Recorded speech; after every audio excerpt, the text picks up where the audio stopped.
Hi guys! Welcome po sa ating channel. So for today's video po ay mag-unwrap tayo ng ating in-order sa Shopee, which is Bermicas, Perlite, and Osmocote. May dumating po kasi akong Mendoza at irilipat na natin yun. So na-air dry na po siya ng 3 days, kaya okay lang. Sa mga hindi po nakakaalam, first time ko po mag-order sa Shopee ng Bermicas at Perlite kasi meron din dito sa amin. Itatry naman natin yung Bermicas at Perlite, which is good naman.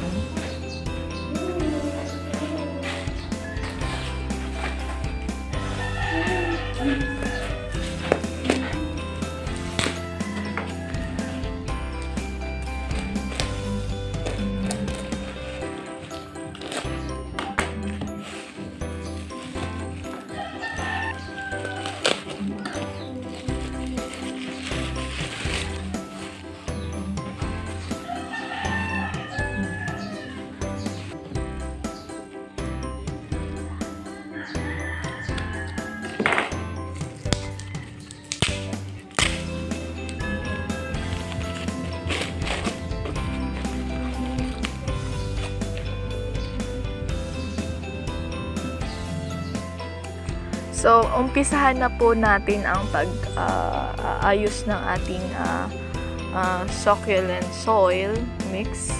70% Perlite and 30% Bermicas.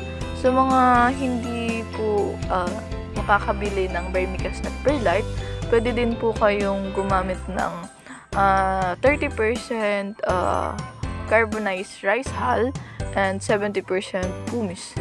Pwede din po yun.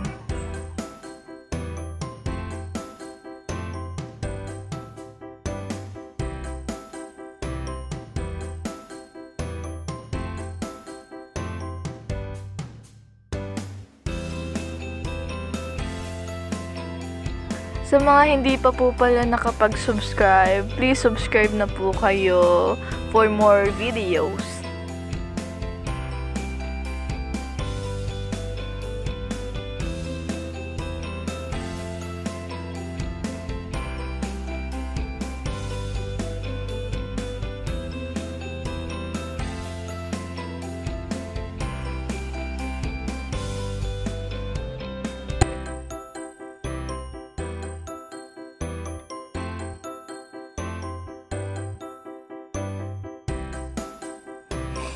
Dito po, linagyan ko siya ng mga malalaking pumis kasi para hindi yung Bermicas at Perlite sa ilalim, para hindi malaglag kasi ang lalaki ng butas niya. So kasi wala akong yung parang net, 'di ba? Wala ako nun. Kaya yung malalaking pumis na lang yung dinalagay ko. Nagtatanong po kung bakit mas marami yung Perlite kaysa sa Bermicas, yun ay dahil mas maganda kung mas marami ang ating Perlite para ito ay pumailalim agad yung tubig at hindi na maipon ang tubig sa soil.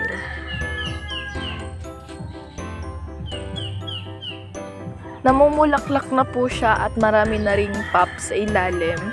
Kaya worth it naman yung yung binayaran ko.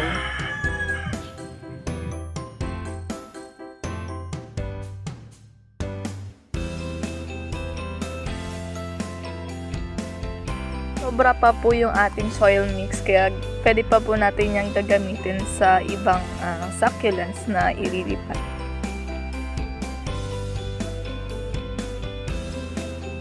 Yung ating Mendoza po pala ay galing sa Shopee.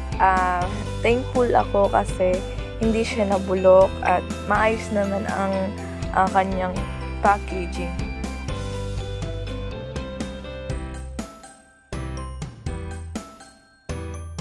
Sobrang happy ko nang dumating ang ating Mendoza kasi hindi siya nabulok at alam ko na kung ano ang gagawin. Kaya, yun, happy. Kasi nag-order ako ng nakaraan. Cactus yung in-order ko. Pagdating dito, yung ilang araw, nabulok siya. Di ko alam kung ano nangyari.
So that's all for today's video po. Thanks for watching.